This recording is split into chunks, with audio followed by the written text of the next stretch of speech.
बच्चों, आज हम बात करेंगे मीनिंगफुल लर्निंग की। और मीनिंगफुल लर्निंग अनुभव के द्वारा हम कैसे प्राप्त करते हैं, इस विषय पर बात होगी।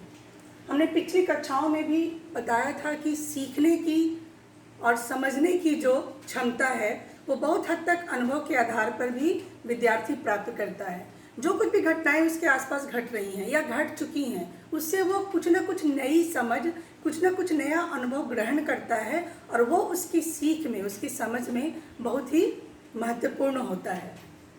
कुछ स्टेप्स हैं, कुछ लेवल हैं, कुछ स्तर हैं जिसके द्वारा वो चलते चलते एक नई समझ, एक अर्थ अधिगम की प्रक्रिया तक पहुंचता है। वो है observing, perceiving, internalizing and then deriving meaning from experience.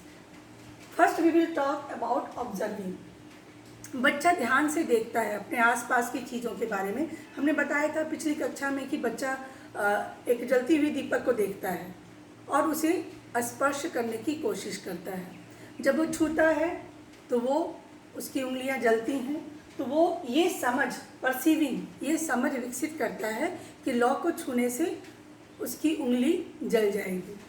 समावेशन क्या करता है? समावेशन वो उसके बाद वो इस सीख को अपने अंदर समावेशित करता है, अपनाता है कि आग से दूर रहना है। डिराइविंग मीनिंग फ्रॉम एक्सपीरियंस, तो वो इस अनुभव से उसने एक अर्थ प्राप्त किया, एक समझ, एक सीख प्राप्त की कि उसे आग से दूर रहना है। सबसे पहला है observing. How a child observe the circumstances and situations around him or her. Actively he has to engage. वो सक्रिय रूप से अगर किसी चीज़ में इंगेज है, संलग्न है, तो वो समझिए कि चीज़ों को ध्यान से देख रहा है, ऑब्जर्व कर रहा है।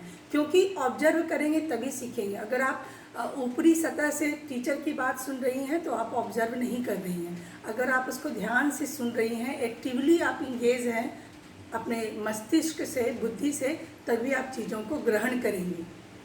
उसके बाद क्या है, ये ऑब्जर्विंग का मतलब ही है कि एक्टिवली आप इंगेज रहिए और आप जो कुछ भी सुन रहे हैं पर्पसफुल्ली सुनिए, उद्देश्य के साथ सुनिए।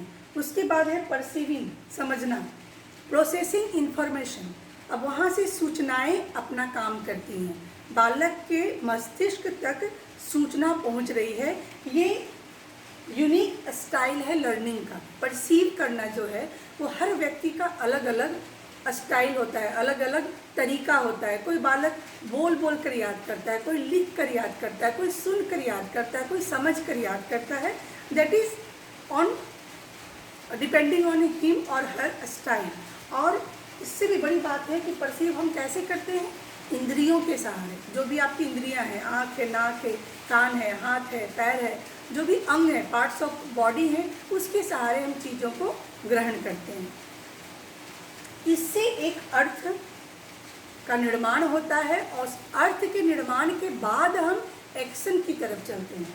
उसके बाद है इंटरनलाइजिंग, समावेशन, using the concept in your life. जो कुछ भी आपने समझा अभी तक, अब आप उसको अपने जीवन में अपनाएंगे। क्वेश्चन आंसर के through force you to work with the concept. जब हम बहुत सारे सवाल पूछेंगे तो क्या होता है, जवाब आता है और तब आप एक रिजल्ट पर पहुंचते हैं और आप ये अपने जीवन में उतारते हैं, अपने काम में उतारते हैं। ये क्या है कि नए नॉलेज को, नए ज्ञान को आपके अंदर समाहित करता है। वो आपके मस्तिष्क में, आपके साझाकरण में और आपकी क्यूरियोसिटी को जगाता है। साझाकरण आप किससे करेंगे? अपने मित्रों से साझा करेंगे उस नए ज्ञान को।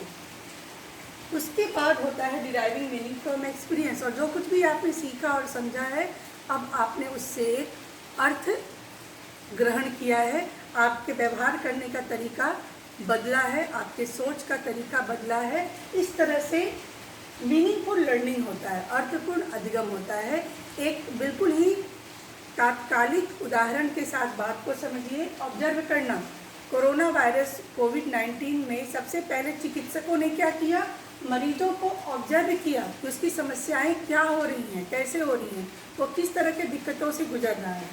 परसीविंग, तब उन्हें समझ में क्या आया, वायरस की दवा तो नहीं निकली, पर उन्हें इतना समझ में आया कि यदि व्यक्ति में रोग प्रतिरोधक क्षमता को बढ़ाई जाए तो बहुत हद तक हम कोविड-19 से जूझ सकते हैं। उसके बाद इंटरनलाइजिंग, समावेशन हमने क्या किया, हमने अपने व्यवहार में क्या अपनाया, हमने योगा पर ध्यान दिया, हमने पर्याप्त आराम करने पर ध्यान दिया, हमने कुछ ऐसे भोज्य पदार्थ को, काढ़ा और बहुत सारी ऐसी चीज़ों को अपने भोजन में समाहित करने की बात कही जिससे आपकी रोग प्रतिरोधक क्षमता बढ़ जाए। तो देखिए 3 स्टेप इस तरह से आया। And then deriving meaning from experience, और तब आपने क्या सीखा, ये सारे अनुभव से आपने सीखा कि अभी एट प्रेजेंट कोविड-19 से लड़ने के लिए सबसे ज़रूरी और सबसे मिनिमम रिक्वायरमेंट है कि you have to increase your, वो क्या कहते हैं, रोग प्रतिरोधक क्षमता, एंटी बॉडी जो है आपके शरीर के अंदर, उसको आपको सशक्त करना है, आप अपनी इम्यूनिटी को बढ़ाना है। वही एक अनुभव के आधार पर एक अर्थपूर्ण समझ विकसित हुई। तो हम इस तरह से स्टेप वाइज स्टेप किसी चीज़ को सीखते हैं, समझते हैं, जानते हैं, और इस सारे चरण में, सारे स्टेप्स में ऑब्जर्व करना ज़रूरी है, ध्यान से चीज़ों को देखना, फिर जो भी देखे उससे क्या समझ आपको आई, समझ क्या विकसित हुई आपके अंदर, वो उसके बाद सिर्फ समझना ही काफ़ी नहीं है, बल्कि उस समझ को आप अपने व्यवहार में उतारिए, व्यवहार में स्वीकार कीजिए, और उसके बाद आप फाइनली अर्थपूर्ण अधिगम की दिशा में आ जाती हैं और आपने एक नई सीख हासिल कर ली होती है। तो ये विभिन्न स्तर हैं जिसके आधार पर हम अनुभव के आधार पर भी अर्थपूर्ण सीख हासिल करते हैं। धन्यवाद।